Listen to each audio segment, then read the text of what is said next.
السلام عليكم، وحشتونا جدا جدا جدا جدا جدا. قبل اي حاجه هتعمل لايك وهتعمل اشتراك للقناه. حلمنا الدرع، وباذن الله باذن الله هتلاقوني مستلماه قريب. طيب معلش عادي. ما كله لقيت- فدا الدرع كله فدا الدرع.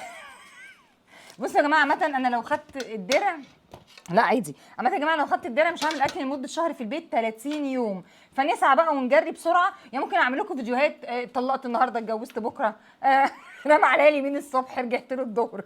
شوفوا انتوا عايزين ايه كده ونظبط دنيتنا عشان نجيب الدرع بسرعه. طبعا بالتريق. طبعا ما لقيتش وقت احسن من الوقت اللي مازن بيقطع فيه بطيخه. ليه؟ قولوا لي ليه؟ عشان مازن بيبقى يعني مش عارف، بحس كده فيه بروح قتاليه وهو بيقطع البطيخه. لا عشان انت ما تعرفيش تقطع البطيخه، قول لهم كده، قول الحقيقه. لا على فكره بعرف اقطع البطيخه، بس البطيخه بقى عندي بتبقى يعني شويه عصير وبتبقى صغيره، انا بحبها تبقى قطع كبيره شويه. هو بص ما شاء الله، يعني تقطعت البطيخ ما شاء الله، خلي بالك هتقطع ايدك. لا ما تخافيش دي عليا. بقى روح نبرت على جوزها. عملنا لكم زمان تحديات كتير فيها اكل، وكانت تحديات تانية فيها العاب مع الاطفال، وان شاء الله ده كله راجع بس في الاجازه اللي هي تحديات الالعاب. تحديات الاكل للاسف انا هو مش نقدر نعملها، صعبه علينا جدا. ده غير كمان ان هي بتبقى تكلفتها كبيره جدا، وكميه الاكل بتبقى كبيره قوي، وده بصراحه حسينا ده خارج نطاق البشريه العادي. بس لو قدرنا نعمل تحدي مثلا مره اندومي كوري او الكلام ده، احنا معاكم تمام. نرجع بقى لموضوع الفيديو اللي انا اصلا فاتحه النهارده عشانه. الفيديو هو كان بيقطع، بس هو يعني انت عايز تقول حاجه؟ كملي لا انا مبسوط بالتقطيع فعلا. حاسس بايه؟ حاسس بينتقم مني، مش عارفه ليه. ارجع بقى واتكلم في كذا موضوع انا اتكلمت فيهم في الحلقات اللي في الفيديوهات اللي فاتت، ولقيت في ناس بتنتقدني نقد غريب جدا جدا، واتسالت اسئله كتير قوي في الفيديوهات. انت مين عشان تقولي كذا؟ انا اسمي ماما نور، بلوجر، بعمل فيديوهات وتيك توكر قديمه جدا، يعني بقى لي 5 سنين ما شاء الله، الله اكبر، قد اعوذ برب الفلق. على الميديا الحمد لله، حبيت الميديا جدا، والناس اللي في الميديا حبتني جدا جدا جدا، وناس محترمه قوي. تتفق معايا او بتختلف، مش لازم خلاص ان انت تبقى شايفني احسن حد في الدنيا. انا ممكن عادي جدا ابقى حد بالنسبه لك مش كويس، انت شايفني ان فيديوهاتي مش عاجباك، عادي جدا، وارد ان انا اكون مش عاجبه 5 6 من الكام مليون اللي موجودين، انا مش متضايقه. متواضعه. ما شاء الله عليك، تواضع، انت بتخر تواضع ما شاء الله. فعادي ممكن تجري الفيديو، يعني حاجه مش غلط ولا حاجه عيب يعني. طيب ده بشكل مبدئي احنا كده عدينا النقطة الأولى، الناس اللي بتعترض على أسلوبي أو مش عاجبها طريقة كلامي أو شايفاني متحاملة على كام شخصية في الفيديوهات. طيب مجرد تحملي في الفيديوهات اللي فاتت اللي انتوا شايفيني يا ده انا خربت الدنيا، ازاي اقول كده؟ الكلام اللي انا قلته هرجع تاني واقول، انا واخداه من لايفات موجوده، انا عمري ما وقفت قدام حد ولا اشتركت في اي مهاترات في الميديا، ولكن لقيت سكوتي بصراحه ربنا في ناس لازم بصراحه ياخدوا كلمتين في العظم عشان يفوقوا، لان انا بدات اتضايق. هتقولي طب وانتي مش خايفه؟ لا انا مش خايفه من حاجه، الحمد لله، نعمه من ربنا سبحانه وتعالى. طيب ماشي، مش ممكن يبقى في سلبيات هتعود عليكي؟ ايا كان اللي هيعود انا راضي عن اللي انا بعمله، وكل رضا عن اي كلام انا بقوله. انا ما بقولش حاجه غير وانا حاسه انها صح جدا. كل الناس بتغلط، ما فيش حد ما بيغلطش. بص هنا ليه بتكملي الفيديو؟ انت مالك من ده؟ انا هخلص تقطيع وهاكل، مش انا هستناك. عايزاكم بس تشوفوا التقطيعه بتاعته، انا ما بقطعش كده والله، بتبقى عصير. المهم بقى نكمل. هاتي يا نورسين بابا، انا عايزاكي تجيبوا لي، ويعني ايه، بس برضو تقطيع كيمياء برضو، هو ما شاء الله ايه. بصوا انا عايزاكي بس تشوفوا.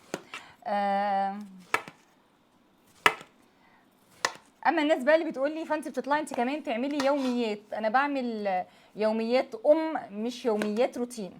طب مالهم الستات بتوع الروتين؟ هم الستات بتوع الروتين وحشين؟ عشان في واحده علقت لي وقالت لي كده، قلت لها والله ستات الروتين في ناس محترمه جدا جدا جدا واخلاق، وانا غلطانه ان انا عممت، انا عمري ما عممت في كلامي، بس انا كنت في اليوم ده متضايقه شويه فما خدتش بالي من التعميم، بس كان لازم ان انا ما اعممش، ودي غلطه وانا معترفه بيها.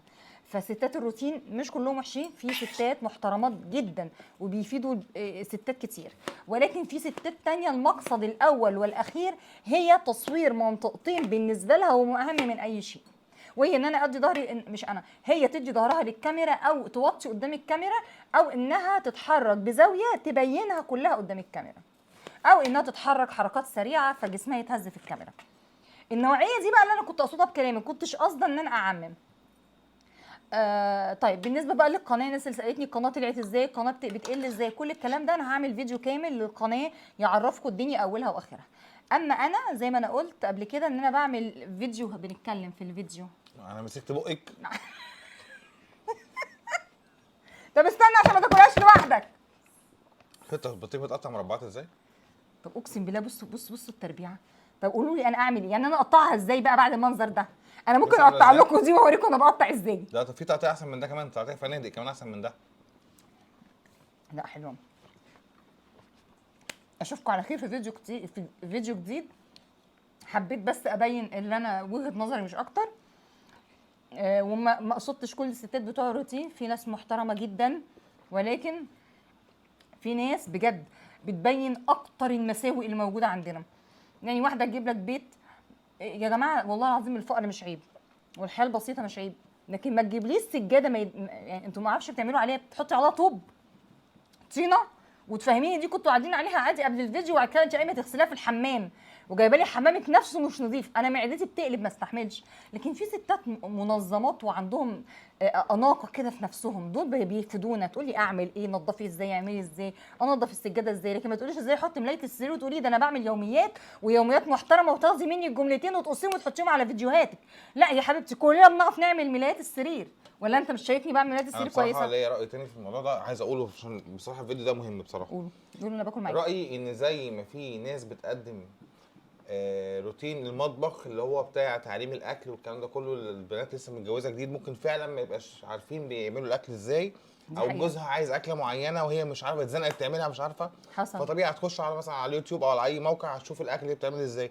فنفس القصه بالظبط في موضوع الروتين، في روتين محترم، في حاجات تافهه كتير موجوده، لكن انا بقول ان في حاجات فعلا يعني كاستعمال مثلا حاجه في اوبشن معين في الغساله صح. فالبنت مش عارفه تعمله، اوبشن معين في الثلاجه مش عارفه تعمله، صح. كمثلا عايزه تنظف الارضيه مثلا بحاجه معينه او فيها بقعه صح. مش عارفه تعمل، فهي بترجع لليوتيوب تشوف الحاجات دي. او هقول المساحيق بقى، لا احط كذا على كذا على فدي كذا. الحاجات اللي فعلا الروتين المفيده، لكن الحاجات التانيه اللي بنشوفها اللي احنا كلنا ما مثال بقى بنحبهاش. للحاجات اللي احنا ما بنحبهاش، تبقي جايبه لي بوتاجاز ومكان ضيق جنب البوتاجاز، فسيادتك بتدينا ظهرك. ايه ده، اصل المكان ضيق، ادعوا لي يا جماعه ربنا يوسع عليا. تبقي ماشيه بظهرك كده بتورينا ظهرك، ما بتوريناش عيشتك، وبعدين وربنا يعني يزيدك. ايه بنضف سجاده ولا بنضف بمسح الحلل ولا لا الكلام ده لا، كله؟ ده ايه دلوقتي يعني منتشر الكلام ده؟ بتاع، انا اوريكم ازاي انا بفرش ملايه السرير. ملايه السرير حتى ليها برضو تونات؟ دي لها تعليم. انت لا انت خلاص. انت فاكر الموضوع سهل؟ لا انا شايف ان الموضوع لو في افاده لحد هو فعلا افاده للزوجات الجداد او البنات الصغيرين لسه متجوزين ومزنوقين في موقف معين عايزين يطلعوا منه او يعرفوا يتحل ازاي،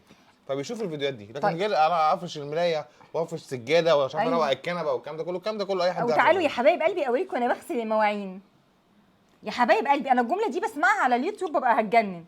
احنا حبايب قلبي خالص مش عايزين نشوف المواعين بشكل مبدئي. طب ومازن والناس اللي بتقول لي هو انتوا بتقدموا ايه الفيديوهات اللي انتوا بتقدموها؟ عايزاك بقى تعرفهم احنا كعيله نور كامله بنقدم ايه. احنا بنقدم محتوى اجتماعي، قصص للاطفال، اكتر حاجه مفيده للاطفال بتعلمهم السلبيات اللي المفروض ما يقعوش فيها، او ان هم لو وقعوا في موقف وحش ازاي يطلعوا منه. دي اكتر حاجه احنا بنلعب عليها، نقطه مهمه جدا بتخص كل ولادنا عشان الجيل الجديد الطالع يبقى عارف ايه الاخطاء اللي ممكن يقع فيها. حتى الامهات برضو هم طبعا على راسنا وكل حاجه، بس برضو في ساعات بيسهوا شويه عن ولادهم، فالحاجات دي برضو بتنبههم في اطار تمثيلي بسيط، مش صعب ان انت يعني تشوف الفيديو وتفهم منه المحتوى او القصه المطلوبه ايه. وبنعمل فيديوهات لايت كوميدي، وبنعمل فيديوهات اللي هي اسمها كوميديا الموقف، اللي هي لو تفكركم بالاستاذ محمد صبحي، فيديوهات بسيطه كده وحاجات كوميديه بيننا وبين بعض. وعلى فكره اكتر المواقف الكوميديه اللي حصلت او صورناها هي حصلت بالفعل، واسالوه يعني صح؟ حصلت بالفعل ما وحاجات بيني وما بتحصل بينه. وناخدها فعلا نعملها على الحقيقه وبنهضم دي ننفذها. هنعملها فيديو. وكمان بنصور وعندي كمان في نفس المحتوى بتاعنا تعقيب على حالات او الترندات اللي بتتقال، او تعقيب على حالات اجتماعيه موجوده في مجتمعنا. موقف يشدني، جمله حد يقولها فبطلع اعقب عليها عندي طبعا. بس تعقيب بسيط ان البطيخه فظيعه. ما هي رائعه فظيعه نورسين، والله. هتتجنن على بجد. فكره يا جماعه. نورسين اللي بتصور، انا عايزه كل الناس خد يا اللي حبيبتي وصلت اتفضلي. لحد هنا تكتب لنورسين شكرا يا نورسين، وادعوا لها انها تنجح وتحقق حلمها وتوصل للي هي فيه. نورسين نفسها تبقى فنانه مشهوره وبلوجر مشهوره ومغنيه مشهوره، ربنا يديها الخير يا رب يا رب يا رب، وتبقى مشهوره دايما في الصح. بس انا البطيخه خلاص اشوفكم على بدات خير. تندمج. اشوفكم على خير، ما ننساش كانت قعده اللايك عاديه والشير كده والكومنت. خفيفه، اكننا قاعدين مع بعض في البيت او قاعدين وحبيت مع بعض ان في انا اعلق المكان. على كام حاجه، وعرفوني ايه مواعيد اللايف اللي انتوا عايزيني اطلع فيها هنا على اليوتيوب، وهنفتح لايف ان شاء الله باذن الله من بكره، بس عرفوني الساعات اللي انتوا تكونوا متواجدين فيها. السلام عليكم. اشوفكم على خير. اشوفكم باي على باي. خير، مع السلامه.